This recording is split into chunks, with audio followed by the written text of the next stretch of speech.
Membaca memperkasa bahasa? Maksudnya, bila banyak membaca, kita makin tahu banyak perbendaharaan kata, susun ayat lebih baik dan pendapat disampaikan lebih berkesan. Kurang membaca menghilangkan potensi diri. Membacalah, ia satu perhubungan. Ia satu ilmu pengetahuan. Burung merpati terbang 1000 hingga seekor di tengah laman hendak mati di hujung kuku, hendak berkubur di tapak. Kawan-kawan tahu tak?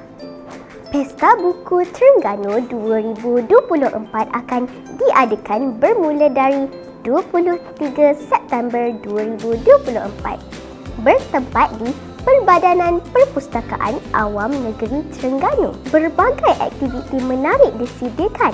Jangan lupa datang tau!